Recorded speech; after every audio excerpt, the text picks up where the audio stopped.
जानते हैं जजिया कर के बारे में। तो जजिया कर का जो लिटरली मीनिंग होता है वो एक अरबी शब्द है जिसका मतलब होता है मुआवजा या क्षतिपूर्ति। मोहम्मद पैगंबर के समय से ही जजिया कर के बारे में चर्चा हो रही थी।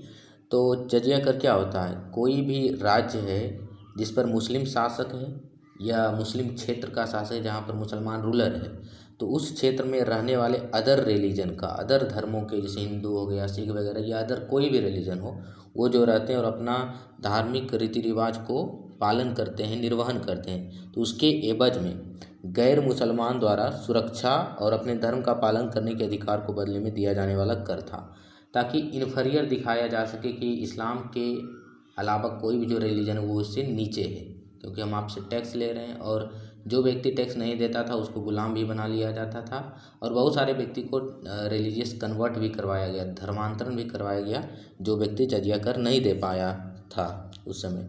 इम्पोज करें भारत में जजिया कर की बात करें तो ये नन मुस्लिम पर लगाया जाता था, जिसे धीमी कहा जाता था। नन मुस्लिम को धीमी कहा जाता था। पहली बार 712 AD में मोहम्मद बिन कासिम ने जो कि अरब का एक शासक था, कमांडर था, उसने इस हिंदुओं पर सिंध प्रांत के 1712 ईस्वी में सिंध प्रांत के एक हिंदू राजा था दाहिर, उसको हराकर हिंदुओं पर पहली बार लगाया जजिया कर।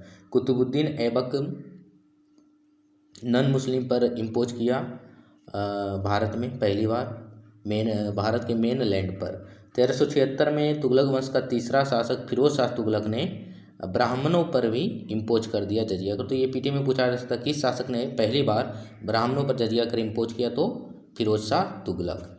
जजिया कर की बात करें तो ये वैसे व्यक्तियों पर लगाया जाता था जो कुछ काम वगैरह करते हैं, आर्थिक गतिविधियाँ करते हैं, जैसे महिला, बच्चे, बूढ़े, ब्राह्मण आदि, और जो सेना में शामिल होते थे उनको शामिल नहीं किया जाता था जजिया कर में। ब्राह्मण को इसलिए नहीं शामिल किया जाता था क्योंकि ब्राह्मण शिक्षा देते हैं, एवज में भिक्षा मिलता है उनको, और अपना जीवन यापन व्यतीत करते हैं।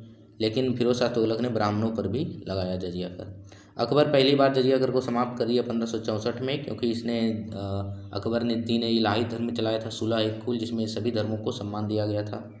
औरंगजेब फिर से इम्पोज किया जजिया कर को 1679 में, क्योंकि यह इसका वित्तीय अभाव के कारण, और ये कट्टर इस्लाम शासक था, मंदिरों वगैरह को भी तोड़ा हिंदुओं को, और हिंदू धर्म के बहुत सारे लोगों को कन्वर्ट किया इस्लाम में। जहांगीर शाह औरंगजेब की मृत्यु के बाद जजिया कर को समाप्त कर दिया, और फाइनली 1720 में मुहम्मद शाह रंगीला जजिया कर को परमानेंटली समाप्त कर दिया। तो ये कुछ पीटी फैक्ट हैं जो कि जजिया कर से संबंधित हैं।